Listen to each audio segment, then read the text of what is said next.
Hello again everybody, and welcome back to the test flight preview series in the MiG-21, and I'm exploring the navigation systems in the aircraft. I'm looking at also the automatic stability augmentation system we have available here.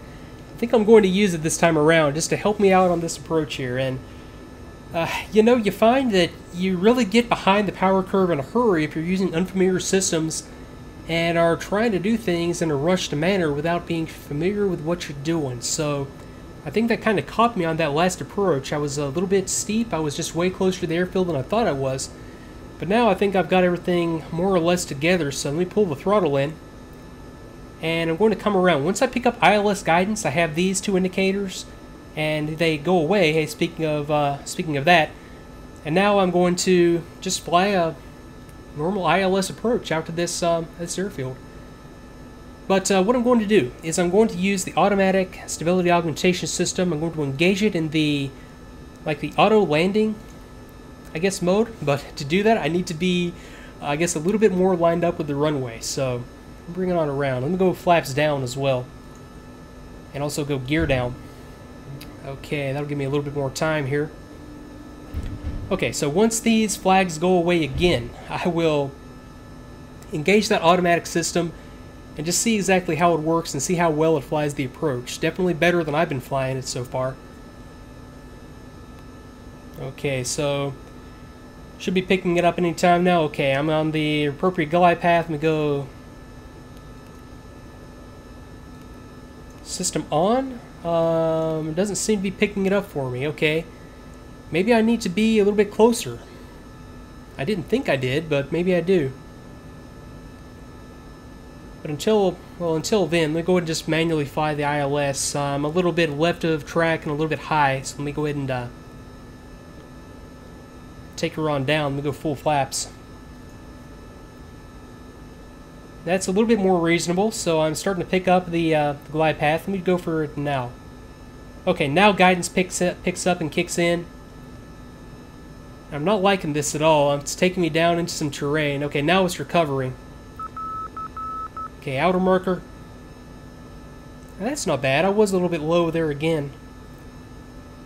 And yeah, it seems to be working perfectly, actually. Okay, now it's taking me on down. It should correct to the right slightly here momentarily. Yeah, or not. Doesn't really matter. Okay, so that's going to get me at least in the right ballpark. So let me disengage it, take over. Yeah, I don't like this approach. There's a lot of terrain out here in this direction. Maybe they gave me that other runway for a reason. Okay, throttle full. Let me go gear up. Unlock it. Go gear up.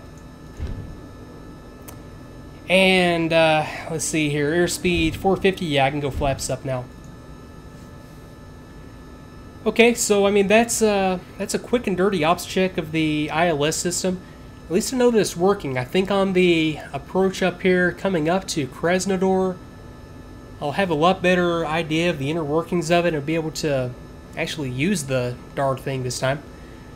Okay, so let's see here. I wanted to turn due north, and that's going to take me to the Mozdok area. So I want to go to ARC.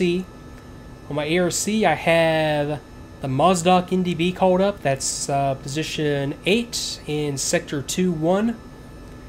And okay, I don't believe that's, well, no, that is accurate guidance. No, it's not accurate guidance. Whenever you see the needle at the 45-degree position, and I'm talking about the one with the circle on it, you know that it's either out of range or that you just don't have the system configured correctly. But in either case, I'm just going to trim out for a climb. I know that it's due north of Sochi Adler, so I'm just going to fly north until I pick up the station. Now I can also tell that I am 8 kilometers from this position, and if I go to my map, I can use this to my advantage, because yeah, right now I'm right here. So if I had a scale on my map, if I had done this correctly, and if I knew how far it was up to the next steer point, I really wish that would automatically show up on this map. I mean, the kneeboard map is awesome, but it just doesn't give me personally enough information, and a lot of times I just don't have the motivation to or the time, frankly, to go in and properly plan a mission. But if I had a bearing and range in addition to all these other indications on my map here, it'd be perfect. So, okay, so I can tell I need to come off just a touch right of due north. And okay, yeah, there's the station that's starting to be picked up now. And yeah, gauged that perfectly, just a touch to the right of due north. And now I'm just inbound on that Maikop.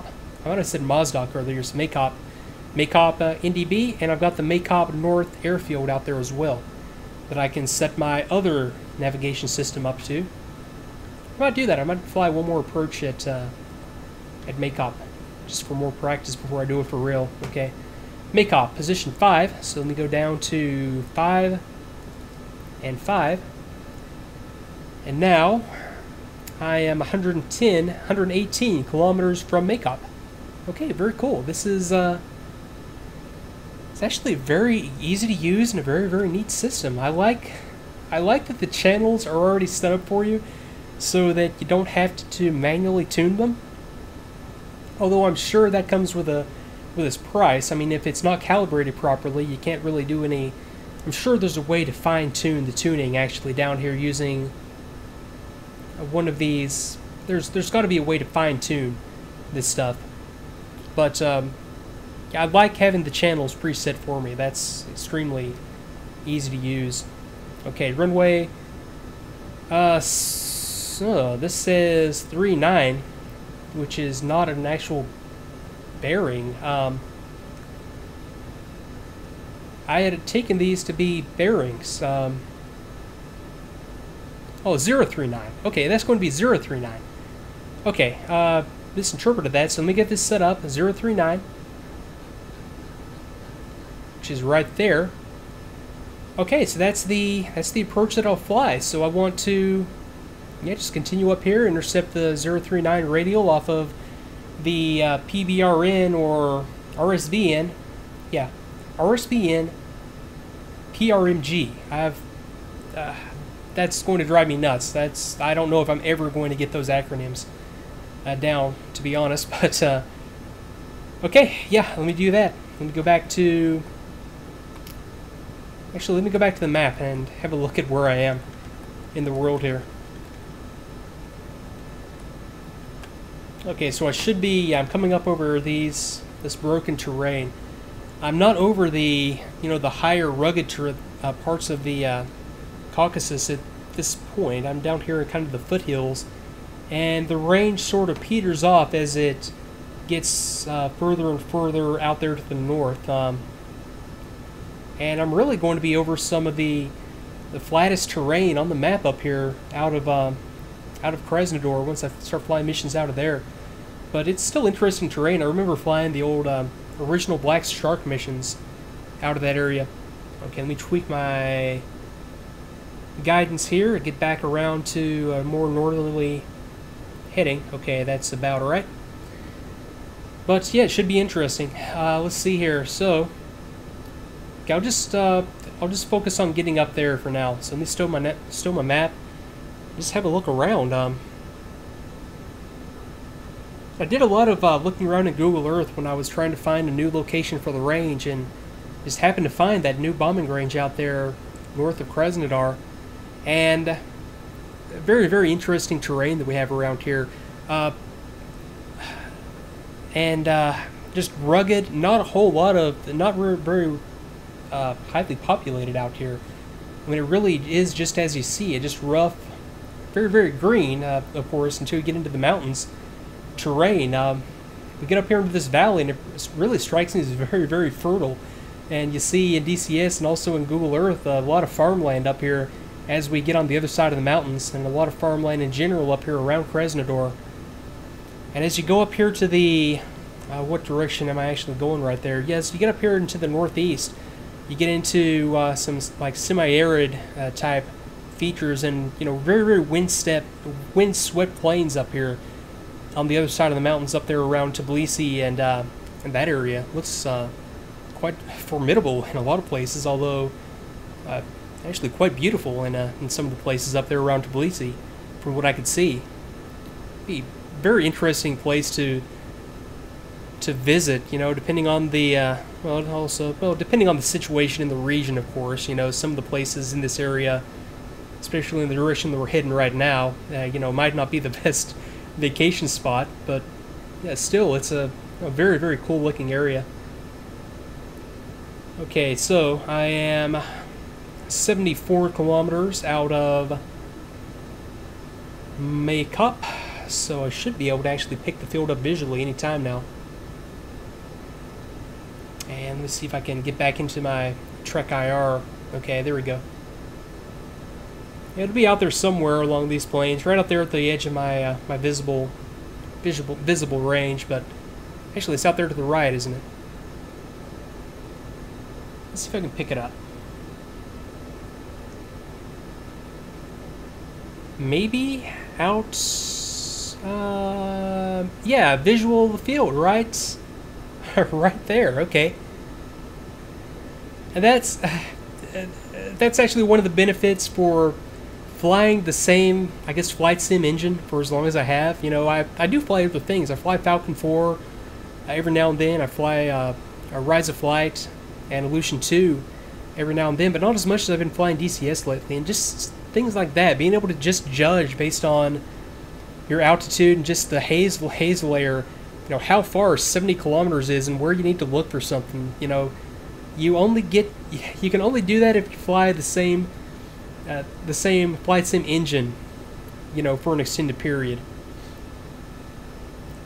Okay, 58 kilometers. Okay, and I'm flying, yeah, I'm flying just fine to intercept that radio. Let me put this up back to the navigation setting, and that's going to re-enable, I guess, actually, I have to go back to the RSBN setting right here. Okay, that's about enough of the ARC for now. I'll go to the RSBN and start to fly direct on the Maikop area. So, okay, now I've got my steering needle up there again. I'm going to use a different mode now, and I have. Okay, I've used the navigation mode, which I'm in now. I've used the landing mode. I'm going to use it's labeled as proceed mode. It's sort of like it's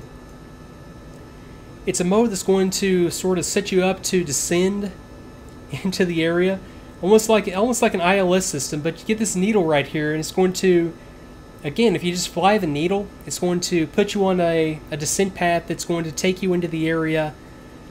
You know, if you're flying, it'll take you into the area on a certain altitude profile and gently let you down through the clouds, exactly for the intended purpose of what I'm doing right now. So if you keep the needle right there at the horizon, you're going to be descending, you know, at the appropriate rate, and then based on your distance from the station and of course your altitude, you know, you'll be able to tell exactly where you're at in the descent. I know that's not a very good description of it, but I think you see exactly how that works. I'm in a gentle, shallow dive, and this is giving me guidance, so I'm in a little bit too steep of a dive right now. I need to twitch the nose up just a touch, and now once that re-intersects my horizon, now I'm back on the appropriate dive angle, or descent angle, to bring me in there and set me up for the ILS approach. Actually, is working very, very well right now. This is actually the way to do it. I eyeball it a lot of times in other aircraft, but this is one thing that, you know, flying, something about this aircraft and something about like the F-86, the Huey, and this aircraft, you know, having to do all this stuff manually and not having the system do it for you, like in DCS A-10, you become a better pilot is the only way to put it. Become a better aviator when it comes to navigation systems and just find your way around the map and doing stuff like this. Okay, so I got the field out there, and I'm going to do another ILS approach out here once I get into the area, but I believe it is time to put another break in the video, so I'll be right back with the ILS approach to Maikop, and then go on the final leg of the journey up to my new base at Krasnodar. So thanks again for watching, everybody, and I will see you next time.